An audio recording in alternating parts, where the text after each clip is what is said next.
Assalamualaikum warahmatullahi wabarakatuh. Selamat pagi sahabat-sahabat semuanya, sahabat SDM PKH dan juga sahabat-sahabat KPM PKH seluruh Indonesia.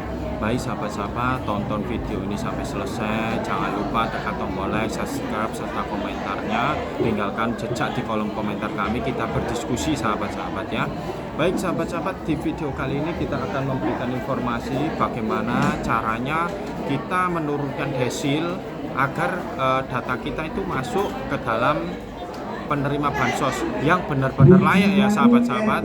Jangan coba-coba kita mengakali keadaan ekonomi kita, karena itu sebagian daripada doa kita ya untuk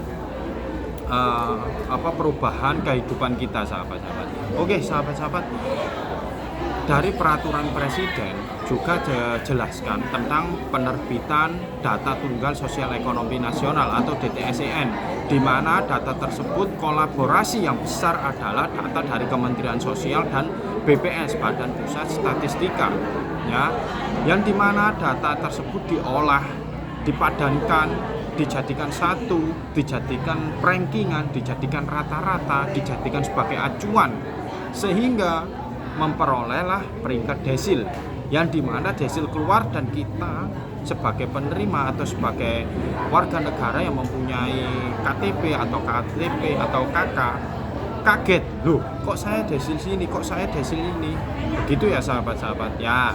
Coba kita lihat dulu sahabat-sahabat ya. Yang pertama, Kementerian Sosial mempunyai indikator penilaian yang beragam ya, begitu pula dengan BPS beragam pula ya. Kemungkinan besar 85% itu mirip indikatornya yang diterapkan oleh Kementerian Sosial dan BPS seperti itu kepada masyarakat miskin ya. Lah di mana hal-hal tersebut menjadi acuan bukan hanya individu tetapi keluarga kita ya, individu dan keluarga. Ya perlu dipahami sahabat-sahabat, individu dan keluarga. Saya ulangi berkali-kali, individu dan keluarga sahabat-sahabat.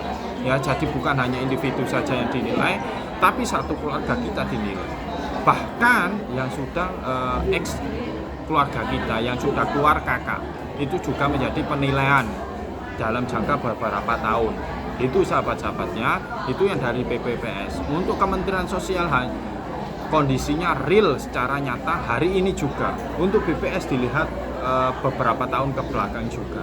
Itu ya sahabat-sahabat yang perlu diperhatikan. Yang pertama, penilaian aset jelas sahabat-sahabatnya. Aset kita apa? Mempunyai rumah hak milik kah? Mempunyai bidang tanah di luar rumah kah? Mempunyai sepeda motor kah? Aset yang bergerak ya, sepeda motor, mobil, perahu, atau lain sebagainya. Itu sahabat-sahabat semuanya. Nah, terlebih lagi kita mempunyai pernah atau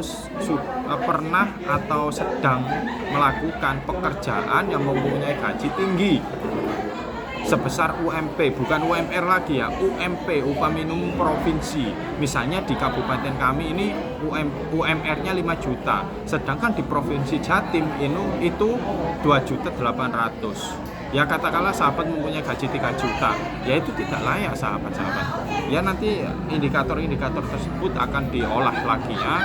Tadi yang pertama aset, yang kedua kita mempunyai pekerjaan di atas UMP.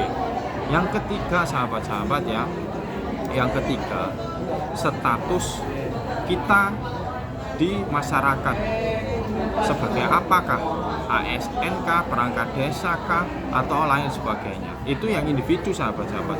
Nah, sedangkan untuk yang keluarga ini baik yang sudah keluar maupun yang masih ada, itu kondisinya masih pekerjaannya bagaimana, asetnya bagaimana, itu menjadi penilaian sahabat-sahabat semuanya.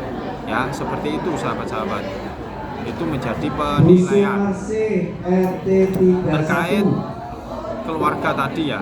Misalnya saya nih ya, saya bekerja menjadi sebagai pendamping PKH sahabat-sahabat, sedangkan keluarga saya atau orang tua saya itu kan sudah pisah kakak. Nah, orang tua saya ini nggak bisa mendapatkan bansos karena status satu keluarga tadi ada yang bekerja sebagai ASN atau lembaga lain yang mempunyai gaji di atas UMP. Itu sahabat-sahabat contohnya. Bisa jadi diterapkan ke sahabat-sahabat, apakah memang benar kejadiannya seperti itu, diruntut ya ke belakang.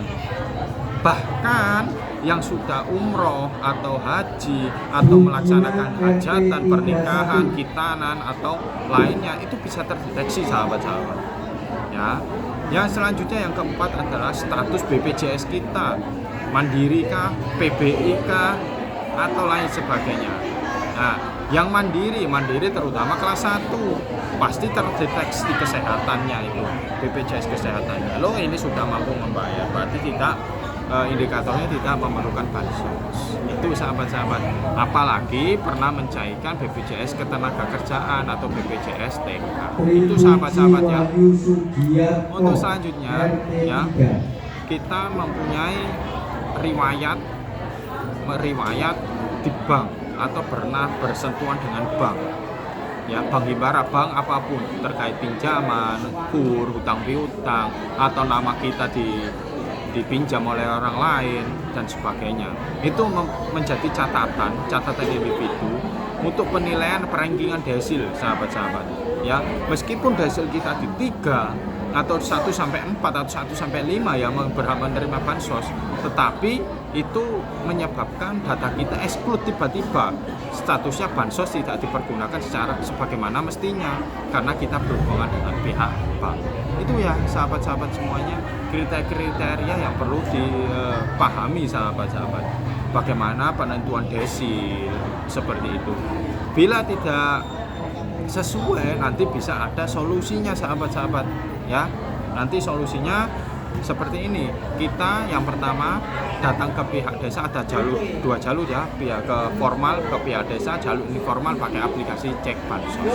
Seperti itu sahabat-sahabat, informasi yang bisa kami sampaikan, informasi yang bisa kami berikan.